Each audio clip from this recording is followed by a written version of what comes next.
Hello everybody and welcome back to the channel. In today's video we're going to be taking a look at the Transformers Studio Series Voyager Class 86 Ironhide, and I actually really like this guy. For the most part I think he's a really neat looking figure, but of course you do have to factor in that whole quantity versus quality discussion, which I'll be sure to touch base with later on in the video, as Ironhide is definitely a lot smaller when in comparison to some of the other Studio Series figures that we've seen, and even when compared to Hot Rod, which was basically a deluxe figure at the Voyager price point, he does come with considerably less. But as we take a look here at the details, undeniably the best mainline looking Ironhide I think we've seen since the masterpiece. This guy looks awesome, and one of the biggest improvements when in comparison to his Earthrise counterpart is that there is no parts forming on this guy at all. The entire van is hidden away in the transformation, which ultimately I think is what makes this guy a Voyager. Now as we take a look here at the details, the head, I'll be honest and say I'm not the biggest fan. I do think it looks slightly generic, especially for a character such as Ironhide,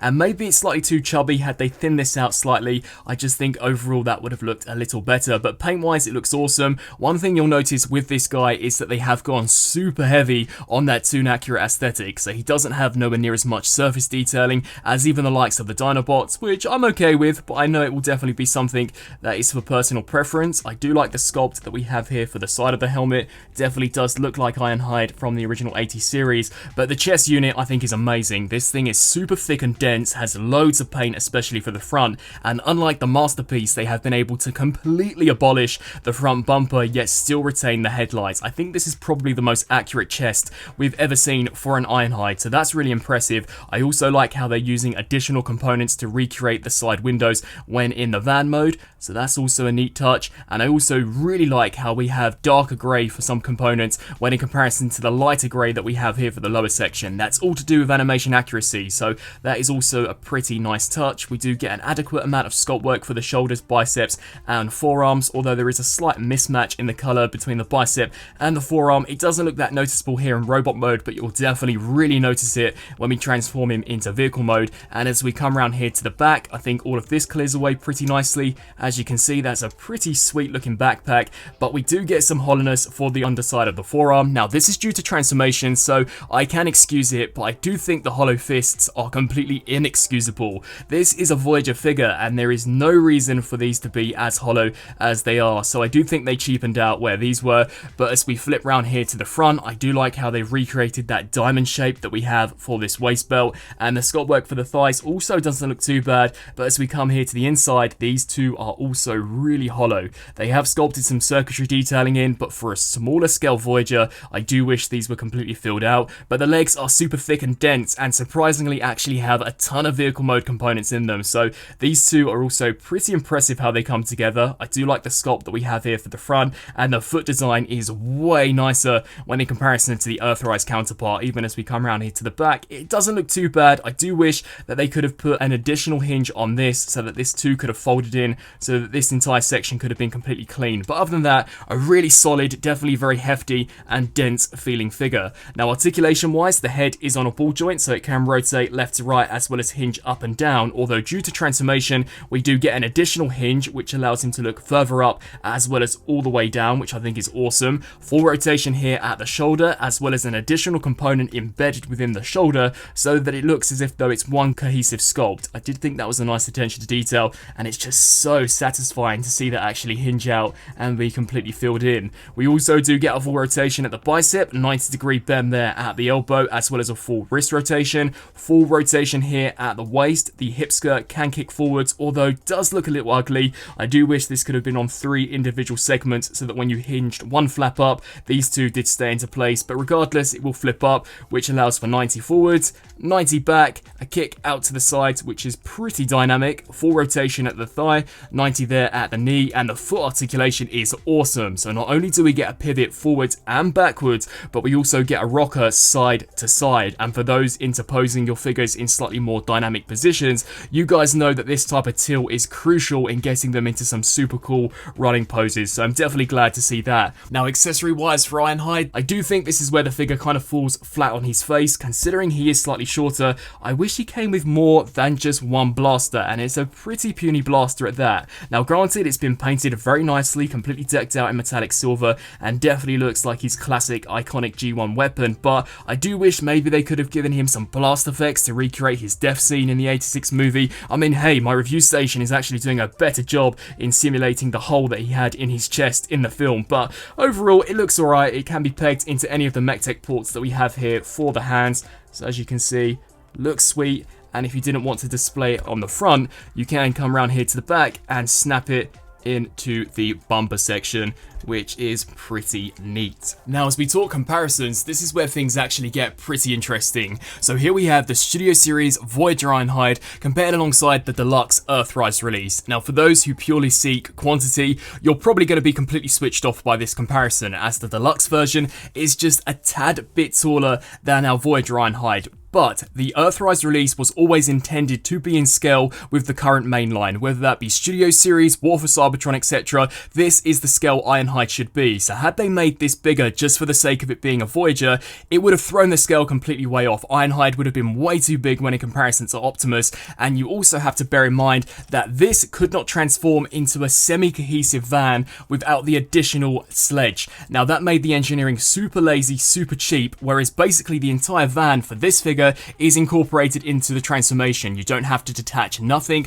This is a super thick, super full feeling figure, whereas even if you take a look at the chest, this is completely hollowed, whereas this is filled with vehicle mode components. The same can also be said for the legs. As you open these one up, they're super cheap feeling. There's literally no substance to this at all, whereas this is super dense, chock-a-block. Even the feet are full of vehicle mode pieces, whereas the foot on this was hollow and pretty ugly. So when it comes down to the Deluxe versus Voyager ratio, setting the scale off to the side, this is definitely a Voyager when in comparison to this, which is undeniably a Deluxe release. Now next up, here we have Hot Rod, which too was a Deluxe scale Transformer, which was packaged in as a Voyager. Now the difference between these two figures is that this guy came with a shed ton of additional accessories, whereas with this Voyager Ironhide, we're merely only getting one puny blaster, and in that regards, I do think it's a little lazy. They could have easily given us a swap out hand cannon, or maybe just a blast effect to attach onto the chest, but complexity wise, he definitely does feel like a Voyager. He's heftier than Hot Rod, and although the engineering might be a tad bit more sophisticated on Hot Rod, I still do think this guy is pretty complex, which you'll see in just a second. But just to give you guys a side-by-side comparison, Ironhide is a tad bit taller when in comparison to Hot Rod, and here they are from a back perspective. Here is Ironhide alongside the Studio Series Voyager class Wreck-Gar, the same price, the same scale point, and there is yet again a drastic difference. But I think that in terms of robot mode, the Wreck-Gar figure doesn't have nowhere near as many pieces as Ironhide, and when you actually compare them by weight, if anything, Ironhide does feel a tad heftier than Wreck-Gar. As we take a look at them here from a side perspective, you can see he's much chunkier when in comparison to Wreck-Gar, which is a pretty thin dude. He is definitely on the skinnier side when in comparison to just how chunky Ironhide is, especially when you factor in how many pieces do fold away and store here in the legs. So be sure to let me know down in the comment section below what you guys think. Would you have preferred this to have been basically just a repack of the Deluxe version? As let's be honest,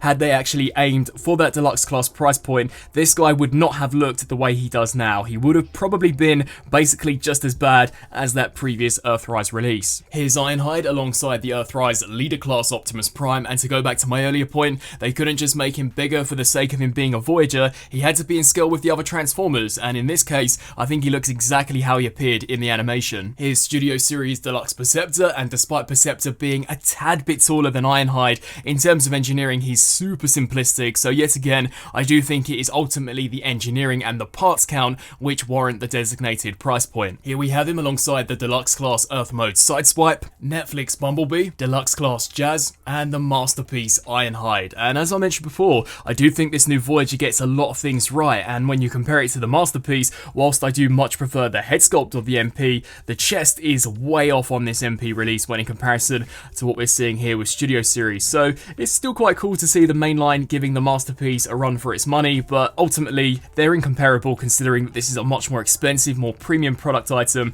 when in comparison to your average mainline on the shelf release. And finally, here we have a group shot of some of the original classic 80s Autobots. Now when it comes to the transformation of Ironhide, this is actually a really important part about the figure, as is essentially what makes him a Voyager. So to begin with, you're going to want to take the fists, rotate those so that the back of the hand is facing forwards, and you'll then want to just dip those backwards just like so.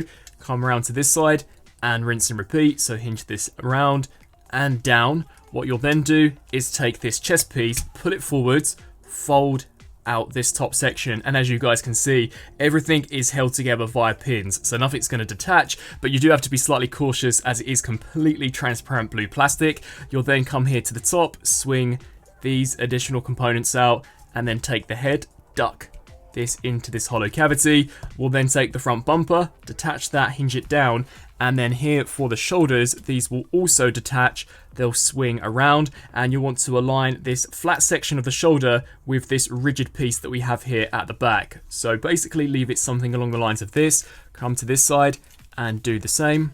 So bring this around. You'll then want to combine the two halves and bend backwards at the elbows. So not forwards, backwards, as these will actually form a part of the roof for the van mode. What we can then do is disengage the chest from the torso, just like this, and rotate on this swivel joint. So hinge this all the way around, just like this, and these tabs will then groove into some slots here, just like that. I then recommend pulling this forwards, as you'll want to do this so that we can tab the rest of the legs in. So then what you'll do is take these back sections, hinge these out like so, fold out these windows, and then take the panel on the shin, hinge this section up. You'll then want to lift these around, hinge these out to the sides, so there is so much engineering that actually goes in here for the legs, and then hinge this around also. We can then take these pieces, bring those up, and as you can see, there are a few tabs that will basically just lock into place. Come around to this side and rinse and repeat. So snap those in there. Combine the legs in the center and then just clip the rear of the vehicle into place. Now what you'll want to do is lift this panel forwards, as we're going to bend here at the knee so that we can align it up with this roof piece, so that we're left with something along the lines of this. Now when it comes to these sections, this tab will peg here into this slot, and then this transparent tab here will peg into this slot. So you'll just want to bring those around, snap those there into place, come to this side and rinse and repeat. So snap all that together, combine them here at the top, and probably the aspect of the conversion which worries me the most is you have to take this top piece and peg it into these transparent tabs. Now the way they've been designed, they do have some notches. Now I can see these without a shadow of a doubt wearing down and potentially cracking over time, as there is minimal clearance where they have to peg in. So basically you do just take this here and shoot this over the top. We can then take the bumper, bring this up and over, and there we have Ironhide fully transformed up into his pretty cool looking Nissan van. And overall, I think this does come together to form a pretty cool looking vehicle mode. Now granted, there are some issues and I'll be sure to go into them later on,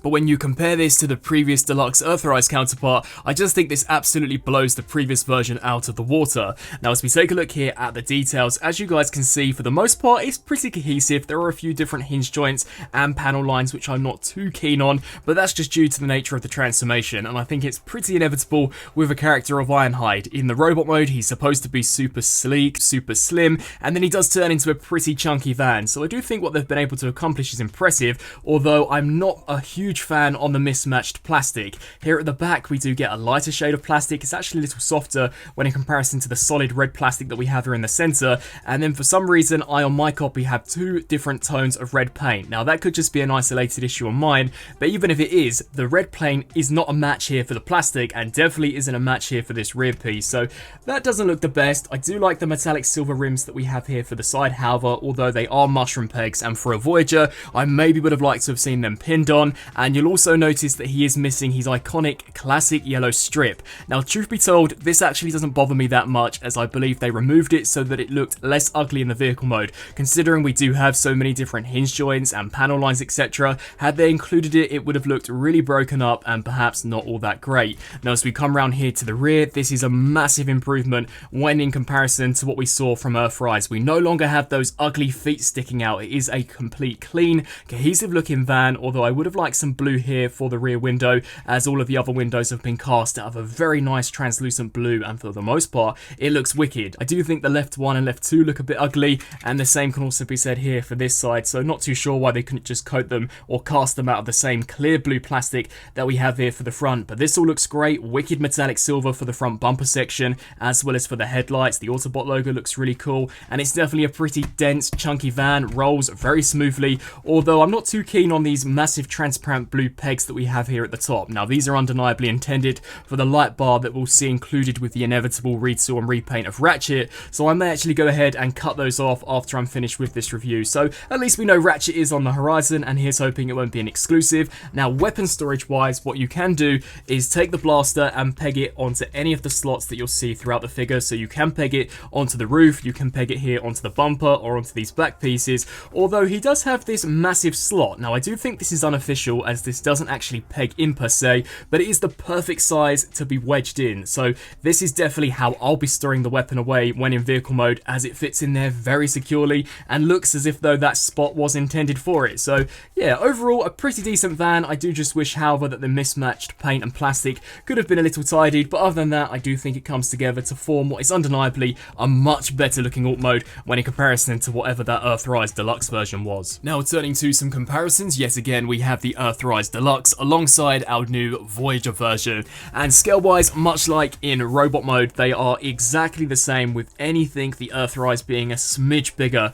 But in terms of engineering, the new Studio Series version absolutely blows the previous release out of the water, and I do think despite the van being a little panelly on this new version, it is leaps and bounds better when in comparison to what we saw with Earthrise. I just think this looked so ugly as we come around here to the back. This was terrible. The way the feet just stuck out was super bad. They basically just reused the Siege Cybertronian wheels as well, so they didn't look the greatest. The only area which I think looks decent would be the yellow strip, but even this looks slightly ugly due to it all being broken up, and the front piece also looks great, but I don't like the see-through plastic. I much prefer the blue tint. I'd love to hear your thoughts down in the comment section below. Out of the two Nissan Vanette vehicle modes, which do you think is the better? Here we have Ironhide alongside Prime, and as you guys can see, I think the scale is okay. Maybe Ironhide is a tad too big in vehicle mode, but definitely a decent size for a Voyager. You can see if we just take the trailer away, he's ever so slightly smaller than the truck of Optimus. You can see the feet are just sticking out here, but as we take a look at them from a front-on perspective,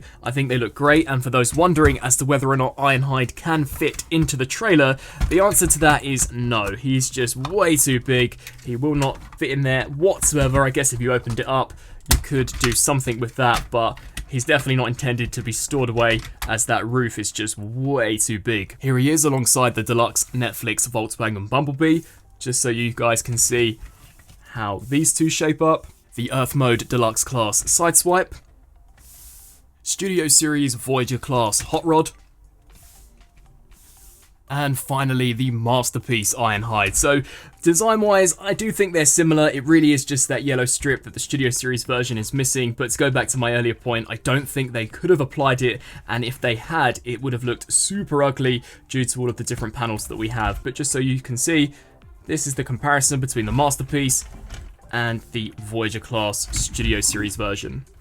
And so, some final thoughts for the Transformers Studio Series Voyager Class 86 Ironhide. In all, I think it's a really nicely done figure, by far one of the better mainline releases for the character that we've seen in recent years, and at least in my opinion is leaps and bounds better when in comparison to the Earthrise Deluxe in pretty much every aspect. Now, I do know there will be the continuous issue of scaling and the price point. This guy is roughly a deluxe in terms of scale, but is priced at the Voyager point. Personally, I do see a Voyager figure here. The engineering is so much better than that deluxe version. The way they've been able to incorporate all of the vehicle mode components within the robot mode, yet still be able to keep a level of accuracy between both modes, I think is really well done. The robot mode is probably one of the best Ironhides that we've seen based on G1. The articulation is really well done. The paint for the most part is cool. I maybe would have liked to have seen the head sculpt slightly tweaked. As for Ironhide, it is a little plain, boring and generic, but other than that, I do really like the robot design. Transformation is enjoyable enough, fairly straightforward, yet it does have a complexity to it, which does resemble that of a modern day Voyager, and I think it results in a pretty sturdy, quite tightly compact van mode. The van mode does look good. It does have a few panel gaps, but that's just due to the nature of the design, and had they been able to master the color difference between the paint and plastic, I think overall it would have looked a lot better. I personally am not bothered at all by the absence of the yellow strip. As I've said, I think the reason why they didn't include it is not only to help aid the robot mode accuracy, but also to make it just look slightly tidier and neater in vehicle mode, as it probably would have looked slightly ugly and gappy due to all of the hinge joints. So yeah, overall, undeniably the better Ironhide that we've seen released for the mainline. Do I think it's worth the Voyager price point? Well, that all really depends. Here in the UK, these Voyagers retail for roughly £38 now, which is extortionate. It's the highest they've ever been over here. So do I think this is worth £38? Maybe not. Had it been more around the 25 to 30 mark, then absolutely. So if you can wait for him to go on sale, I definitely would do that. But if you're a fan of Ironhide, then I don't think you're going to be dissatisfied with this at all, as it is a really nice entry into the line. I'd love to hear your thoughts down in the comment section below, and until my next review, I'll see you then. Thanks for watching.